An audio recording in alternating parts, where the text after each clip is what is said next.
ഇത് നമ്മളെ മലപ്പുറം വാറങ്കോട് ബൈപ്പാസിൻ്റെ തൊട്ടടുത്ത് തുടങ്ങിയ പുതിയൊരു എക്സിബിഷനാട്ടോ. കുഴപ്പമില്ല, ഉഷാറാണ്, നല്ല കാണാനുണ്ട്. മീനുകളുടെ ലോകം കാണാനുണ്ട്. മത്സ്യ കന്യക ഉണ്ട് കേട്ടോ, 2 പിന്നെ കാര്യമായിട്ട് മീനുകൾ, പല ഐറ്റം മീനുകളുടെ ലോകം കാണാണ്ട്. പിന്നെ അങ്ങനെ അവിടെ കുറേ നേരം കണ്ടു കഴിഞ്ഞാൽ പിന്നെ കുറച്ച് പുറത്തിറങ്ങിയിട്ട് ചെറിയ കടകൾ, കച്ചവടക്കാർ, അലുവ കച്ചവടമുണ്ട്, ചെറിയ പലതരം മിഠായികളുണ്ട്. ഇതാ പറഞ്ഞ മത്സ്യക്കന്യക കണ്ടില്ലേ, ഇതുപോലെ 2 ഉണ്ട് കേട്ടോ.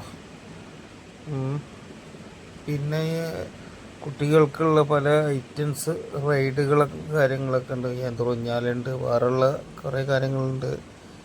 പിന്നെ തോണിയുണ്ട്, അങ്ങനെ കുറേ കാര്യങ്ങൾ.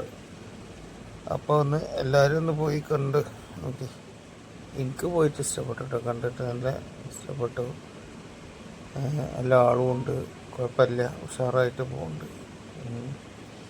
ഇതേമാതിരിക്ക് തന്നെ കോട്ടക്കലുണ്ടായിരുന്നു. കോട്ടക്കത്തിപ്പോൾ കഴിഞ്ഞു തോന്നുന്നു, അവസാനിച്ചു. മീനുകളൊക്കെ പല ഐറ്റംസ് മോഡൽ മീനുകൾ, നല്ല വലിപ്പമുള്ള മീനുകൾ കണ്ടില്ലേ. ഗ്ലാസിൻ്റെ ഉള്ളിലാണ് കേട്ടോ ഈ മീനുകൾ. ഇതെങ്ങനെ ഫോട്ടോ എടുക്കാനും വീഡിയോ എടുക്കാനൊക്കെ പറ്റിയ നല്ല സൈറ്റാണ്. കണ്ടില്ലേ, മോഡൽ മീനുകൾ, നമ്മൾ കാണാത്ത സൈസ്. അപ്പോൾ മാക്സിമം എല്ലാവരും ഒന്ന് പോയിട്ടൊന്ന് കണ്ടു നോക്കി. ഞാൻ പോയി കണ്ടു. ടിക്കറ്റിനുള്ളിലേക്ക് കയറാൻ 100 രൂപയാണ്. 100 രൂപക്കുള്ള വകുപ്പ് മീൻ തന്നെ കണ്ടാൽ തന്നെ ഉണ്ടാവും, അത്യാവശ്യം ഉണ്ട് എന്നാണ്.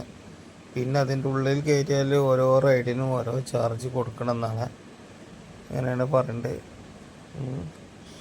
ഈ മീനുകൾ തന്നെ പോരെ നിങ്ങൾ കാണാത്ത, അതായത് അടിപൊളിയിട്ട്. അതിൻ്റെ അടിയിൽ കൂടെ കണ്ടില്ലേ സാജിക്ക് പിന്നെ ഒരു പാമ്പനെ കിട്ടിയാൽ പോയി, പാമ്പ് പിടിച്ച് തോളിലിട്ട് അതിനെ കളിപ്പിച്ചാണ് പാമ്പിനെ കേട്ടോ. അതുണ്ട് അവിടെ, പോണ വഴിയിലുണ്ട് പാമ്പിനെ, ഇതൊക്കെ തരുന്നുണ്ട് കൈക്ക്. കണ്ടിന് അടിപൊളി. ഉള്ളിലിങ്ങനെ ചെന്ന് വീഡിയോ ഒക്കെ എടുത്താൽ വേറെ എവിടെയെങ്കിലാണെന്നൊക്കെ തോന്നുന്നു. കണ്ടില്ല, നല്ല അടിപൊളി സെറ്റ്. ഇതിൻ്റെ ഉള്ളിൽ കൂടെ ഇങ്ങനെ നടന്ന് നമ്മൾ പോവാതെ ചുറ്റുഭാഗത്തും ഗ്ലാസ്സാണ്. മുകളിലൊക്കെ മീനുകളിങ്ങനെ 2 സൈഡിൽ കൂടി മുകളിൽ കൂടി ഇങ്ങനെ പോയിക്കൊണ്ടിരിക്കും. അടിപൊളി. കൊറിയത്തിൻ്റെ ഉള്ളിൽ കൂടെ നമ്മളിങ്ങനെ പോണ മാതിരി കേട്ടോ, നല്ല അടിപൊളി സംഭവം. അപ്പോൾ മാക്സിമം പറ്റുന്നവരൊക്കെ ഒന്ന് പോയി കണ്ട് സഹകരിച്ചു കൊടുക്കും.